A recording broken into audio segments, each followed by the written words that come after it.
Hello everyone. So the question that we have over here is Raju bought a headphone from Baburaj at a certain price.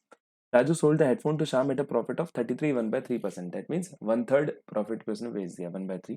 Had he bought the headphone from Baburaj at rupees 1500 more and sold it to Sham at rupees 1600 more, the profit would have been 25%. Find the price at which Raju bought the headphone from Baburaj. तो मुझे actually already जो मुझे पता है कि ये one third profit में जो है सेल करने वाला है, so it is always advisable कि आप इनिशियल जो कॉस्ट प्राइस आप यू अज्यूम करें एटलीस्ट 3 का मल्टीपल हो, ये आपका जो फ्रैक्शनल वैल्यूज जो है बना. कॉस्ट प्राइस आप लेट अस अज्यूम कि वो उसका 30x रहा हो, इनिशियल कॉस्ट प्राइस जो उसका 30x रहा हो, दैट मीन्स उसने उसको वन थर्ड जो है उसमें बेचा होगा. दैट मीन्स कितने में बेचा होगा, वन थर्ड का यानी 10x ज़्यादा में बेचा, दैट इज 40x में ये चीज़ बेच दी. Now the question is saying कि अगर उसने यही चीज़ जो है वो 1500 ज़्यादा में खरीदी होती, दैट मीन्स अगर 30x प्लस 1500 आपका कॉस्ट प्राइस होता और सेम चीज़ को 1600 ज़्यादा में बेची होती, दैट मीन्स बेची कितने में होती, अगर 40x प्लस 1600 में अगर ये चीज़ बेची होती तो प्रॉफिट जो है वो 25% के बराबर आ जाता. तो you have to find the price at which Raju bought the headphone from Baburaj. That means तो 30x की वैल्यू जो है वो फाइंड करनी है कि इनिशियली उसने कितने में खरीदा था. आइए देखते हैं.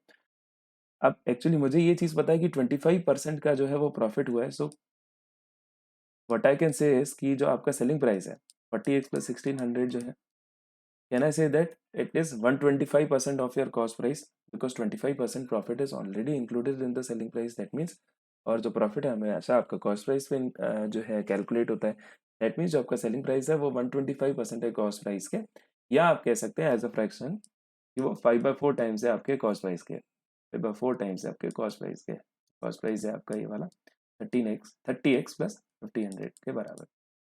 जब आप उसको क्रॉस मल्टीप्लाई कर देंगे आपका आ जाएगा 160x प्लस आपका 6400 will be equal to 150x plus 7500 के बराबर ये चीज़ आने वाली.